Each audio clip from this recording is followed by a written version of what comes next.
Time for another edition of the Cougar Coaches Show, Mediacom Channel 22 and online at ColumbiaCougars.com. The head coach of the Columbia College Cougars, Wendy Spratt. Coach, welcome back. Thank you. I know we were just talking before we started rolling the cameras here. You guys actually got to practice on your own dirt infield. How about that? Monday and Tuesday. Monday it was a little soft. We didn't scrimmage or run bases, but yesterday we did a full-out scrimmage. You don't, I mean, it's cliche Missouri to say you don't know what you're going to get, but there's been years where we filmed at this time of the year in mid-January, late January, where your first games in, Valentine's Day time on the road in California was the first time your girls actually got on dirt infield. That's just hard to believe that these small little things like this that you can take to heart and have some fun with. Yeah, it's amazing, and it really helps our communication, obviously. We go and we play teams in the South or the West, and they have 15 to 20 games on their schedule, and it's our first game. So it really helps to get on the dirt just a few times before we go play them. Yeah, your own field for anything. If just that alone, to where you get to do it on your own. Before we get into this year's edition of the Cougars, let's flash back a little bit to an event that, your team last year, the 2014 team, and they were honored for kind of a fun thing that at the Missouri Sports Hall of Fame had their class induction on Sunday night down in Springfield, and Columbia College was well represented. I know a couple of Cougar basketball players were honored as well as your team. Talk a little bit about the infamous game that was honored at that Hall of Fame event. Well, we played Ecclesias College, and that was my 700th win. And we had no idea that we had broken an NAI record. Thank God we have SIDs that can look at that information. We just knew it was a never-ending inning, and by the end of it, we were trying to figure out how to get out of it because it just went on and on and on. Right. But it was, just one of those things. Everything that they hit just went. Either they couldn't field it, or we found a hole. Something crazy. It was like 19 batters or 26 batters and 23 runs, and just kept going on and on and on. And it's probably one of those, as a coach, you're kind of split. You're like, okay, well, this is obviously, we've got this game at hand, but at the same time, we need all the runs we can get. Well, we substituted, so other people were getting to play. It wasn't like we just kept our starters like we were trying to break a record. All right, Marley, we had no idea. Get another triple, Hayes. Go back out there. Come on. And that is a balance, but at the same, like you said, it's all you can do. So so now that is an NAIA record of 23 runs in one inning. Right. The previous was, I remember, it was 18 by Oklahoma Baptist or something. No. So says the SID. So you want more time back to their office. But it's always good, a different kind of an honor, but at the same time, well represented at Columbia College, and to have four of your returning your last year's infield down there with you at the event is kind of a fun event too, right? It was, absolutely, just to see him again. We were in the van on the way down there. I'm like, Marley, I miss your laugh, because you just don't realize until you're back with them how much you miss them. Obviously, we missed the consistency of the infield because they were there for three of them were there for 4 years and one for 2 years. So, right. You knew when the ball was hit that it was going to be fielded, and you knew that it was going to be thrown accurately to first base. Right. So that was a really good feeling, and there was confidence, from the sidelines that. Yeah, and there was a lot of, obviously, over those years with those three on the left half with Hayes and Eichen and Whitney Howell, and then Holmes at first base, but the three of them growing up together, playing together, and we talked a lot about that, about how over the years your teams have had a great influx of local players, and then you've got your other players that come in from, Canada has now become a pipeline, California, whatever the case may be, but especially, and more players that we'll talk about on this season's roster from Jeff City, but that was such a special group, a trio, because of their history together before Columbia College, and then what they did here, the success they had in the 4 years here as Cougars was great. And along with Taylor Richter. She didn't get to go to the banquet, but she was one of those important seniors as well, the 4-year seniors. So. Yep, switched from the green of Blair Oaks to the blue, and the others were Jaybird, so it's a weird Kristen combination. was a Blair Oaks girl. She was Blair Oaks too, that's correct, you're right. All right, so now earlier the off season you had a couple of spring scrimmages, or not spring, when were those? Fall scrimmages.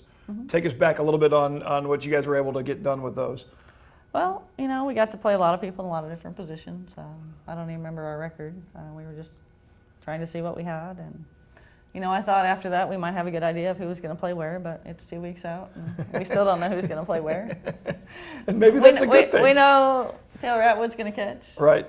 We know that Allison Metz is going to play first, and that Carly Spalding's going to play center, and everything else is up for grabs. Okay, so she's back in center, because last time you were thinking she was at short. She was going to be a short, right? We took her out of center, and we got beat up in center, so she's back in center.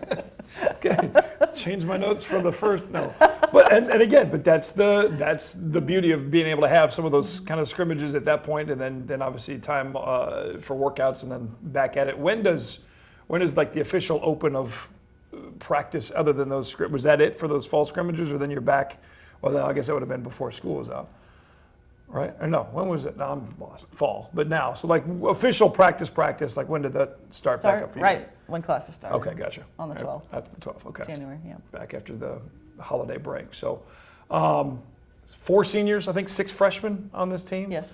So that's, a lot of new figuring out. It's a combination of the new, and as we talked about the especially with that infield, seniors that have been and started for that long a time. It's a different puzzle piece to fit who's going where.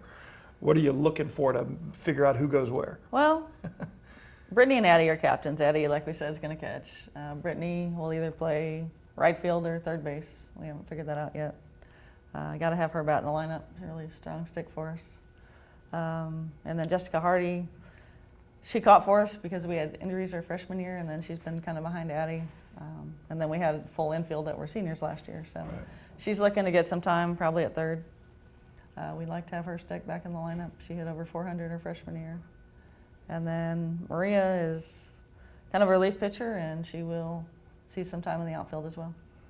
And that is obviously such a huge part of the success of any softball program. You can have all the bats in the lineup and that you want, and you can have some great defense, but if you can't get success in the circle to get out of the innings, it doesn't matter how many runs you score, the other team may score more. So what's the pitching situation looking like for your girls right now? Well, we have everybody returning except for Richter.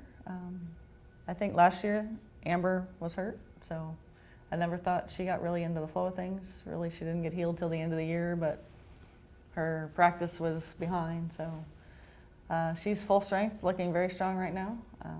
Paxton Welch had a great end of the year last year down the stretch. I thought she threw some huge games for us, and then Lauren McCroskey is back as well. Again, she had some great games for us against some really good competition last year. A couple of freshmen that had a lot of success at their high school programs, and then I don't think a lot of people think that jump from high school to the college level sometimes is as big as it is, or maybe a lot of fans that just watch so many games or see it, you don't realize that step because everybody's kind of at that same level. But it's especially for a pitcher, there's a lot of the mental side that becomes a barrier for a lot of the pitchers. And then we have Tiffany Erweiler, who pitched a lot her freshman year. It was just her and Amber because of injuries again, and they did a great job then. And then Tiffany threw a lot of innings. She didn't have a lot of starts last year, but she's added new pitch, worked on her rise ball, added a screwball, so I think that she'll see more time this year as well. And what is there? Is there a separate program as far as working with the pitchers on trying to figure out different things as far as new pitches or preparation wise? Well, most of the time they come in with all the pitches. It's just refining what they're doing, trying to make it better. Tiffany hadn't had a lot of pitching coaching, so she was pretty raw when she got in. So she's developed quite a bit since she got here. She's got an awesome changeup and an awesome drop to work with. So we've just added a few tools for her. I'll stay out of the cage. It was been 6 years ago. Valerie chased me from my ideas of taking this coach's show into the batting cage anytime soon. But who knows? Maybe we'll do that again for the fun of it. What right now? And who's on? Tell us as far as who's joining you, as far as in the dugout as you're helping out on your staff for this year. Oh yeah, we have a great staff. I'm very happy with our staff. Probably happier than I've been maybe since I've been here. Jamie Holmes graduated,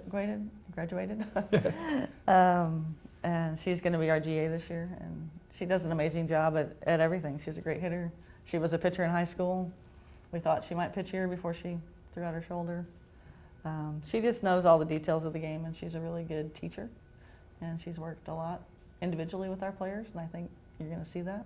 And I think having the that GA that was a player and a teammate can, I think, help bridge that gap, especially with with 6 freshmen coming in, and just to help with that communication barrier. Sometimes they listen to them maybe more than they listen to the head coach.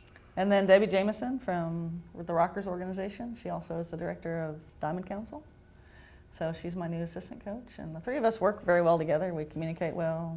We get a lot of good ideas, a lot of sharing, and we all want the same goal. We all try to make everything better every day, and we spend a lot of time together. So it's really been. Sometimes it's felt like like a staff. Like a different atmosphere. Some kind of a different feel, right? Definitely. Well, I know a couple seasons ago that there was a lot of off-field preparation on the mental side of the game. Is that something that's continued a little bit, or taken some learning from that?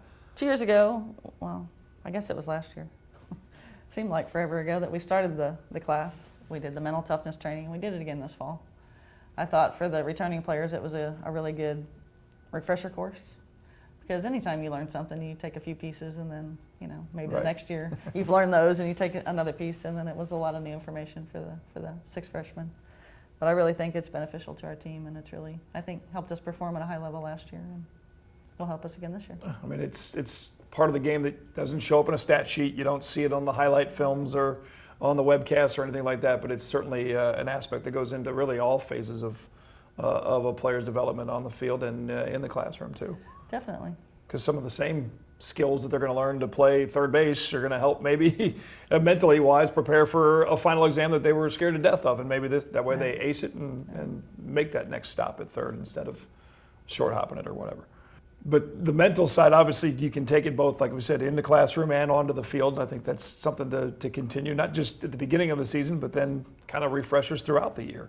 Definitely, and we use it to be at our peak performance, and a lot of it is rebounding after mistakes. We have a lot of perfectionists on our team that, sometimes it's hard if you're not that perfect person. So we strive for perfect, but we don't expect it. So there's a difference there. Especially when you deal with a sport like baseball and softball, where the average is, 300 is awesome. Well, not awesome, but it's pretty darn good. So, that's certainly not an easy thing to do. As far as the schedule is concerned, obviously you got some games coming up here in February. You get started here in just a couple of weeks away. You take some trips to get away from some snow, maybe, if we ever get snow, who knows. But I know you got some road trips. You start off in Oklahoma and then end up in Gulf Shores on the beach. Talk a little bit about the first few games of your season coming up. Well, we haven't been to Shawnee to Oklahoma Baptist yet. We start on Friday the 13th, so hopefully that's not a bad omen. Knock on whatever this is. I don't want to knock it down, but yeah. But while we're down there, we play St. Gregory, who is number 6 in the nation, and I think Oklahoma Baptist is number 20 in the nation, somewhere around there. So we get tested right away. And then we go to Gulf Shores. We play the number 2 team in William Carey and number 3 team in Reinhardt. And then also necessarily the fun number beach trip, 21 team as well. But again, that's all. all. So we'll get tested and see where we stack up and what we need to work on down the stretch. And I think that's the one thing that you've always scheduled. Melinda Wright Washington does with the volleyball squad. Same for a lot of the programs here. You get those early tests, and it can, going back to that mental thing again, it can show your girls, hey, look, we're not that far removed as a team currently preseason receiving votes from the number 10 team, 12 team, number 2 team, whatever it might be. Hey, we just beat them. Yeah, exactly. What do you mean we're not Okay, yeah, or you beat them. There we go. Okay, yeah. See, I got to figure that out too. You're always the one that makes me remember that. But those are big. Those are the challenges that the team can take on, and hey, if you do beat them, great. Yeah. But also to have that barometer there to show, hey, look, we can hang with some of the top teams in the country, and we deserve to be there. Right, absolutely. And then your conference, William Woods is number 19. I know you guys are receiving votes. What do you know about some of the other teams? Park is always right there. Mobap, it seems like, always right there as well in the AMC. Well, I think William Woods is always going to be our big rival. It's nice that Mackenzie Bowden graduated. I'm pretty happy about that. I think Park will be solid as well. They've returned their pitching staff and have some really outstanding players. And they're going to play some tough competition. They're going down to the Gulf Shores tournament as well. So, 13 teams in the conference. Is that the number as of right now? I think so. Yeah, that's a wide open conference. But at the same time, it seems like the top 3 or 4. And again, it seems like that you mentioned about those star pitchers really control a team's destiny, or can control a team's destiny. And Freed will be up there as well. Yeah. And then Williams Baptist, we thought was coming back. Their coach left to go to Auburn Montgomery, who's now the number 1 team in the country right now. So you never know when coaching change happens, how a team's gonna be. But I know that they recruited well. And a chance actually is going back to your schedule. You guys play over in St. Louis or St. Charles at Lindenwood here coming up like the 25th, I think it is, of February. We do. They have a turf field, so we can play in February. We're pretty confident we'll get that game in unless it snows. Yeah, well, we'll see what happens February 25th. And then the home openers the 20th of March. Against Freed. Against Freed Hartman. Really good team in our conference. And again, back out at the Antimi Complex on the Black Field. And as far as I was asked, facility-wise, you practice out there too. The same. It's some of that's in the turf room here, But then a lot We of the did, and practice then out last there- week we went to Hickman a couple times, Gotcha. so it's nice to have the turf available. And then next year we'll have our own turf with the soccer field to be able to go out and play on. So That's true. we're pretty excited about that. That'll help, yeah. And obviously, if those of you who don't know, the Hickman field, really with where Hickman sits right behind Columbia College, they switched to that complete all turf. Even though it looks like a baseball diamond, the dirt is actually turf, which is an interesting concept. But yeah, that's got to be nice to be able to look out and see that the soccer field will be turf, and you guys will be able to do all kinds of stuff on that. We will. We're very excited about that. Practice right here, or at least the majority of your practice, Yeah. and not just cooped up in that turf room. And it's easy because right now, if we go out like to Hickman, sometimes we have to be off early. Or our field, if we only get in the outfield, then we're having people drive back and forth to hit. So it's when we can go out on the turf here, it'll be a lot quicker, and Right here. we'll be able to go inside for half, like send half the people in one place and half the people in the other and switch. What? A lot more convenient there. Yeah. What? And it's early, obviously, but what's the number one thing right now, based on the time you've been able to see the girls in action on the field and together? What's the number one thing you guys have to get done as soon as possible as a team to start winning? I'd say solidify the infield at this point. I mean, because I haven't said you're going to play here, here, here, here, and it evolves and it changes every day. So I think getting that set and people feeling comfortable playing together as a group, as a unit, because it's hard if you don't know the other person in the other position, and working with them for, leading them for balls and knowing where they're going to be, and just communicating. Just that communication. Yes. Very important around softball infield. Well, Coach, thank you for your time. Good luck. Have fun on all the early season road trips and with those wins over those teams with you. small numbers to their left. And then come back home and we'll have some fun on the webcast on ColumbiaCougars.com. And again, for more on the roster, the lineup, more, ColumbiaCougars.com. Columbia College Coaches Show wrapping up here on MediaCom Channel 22.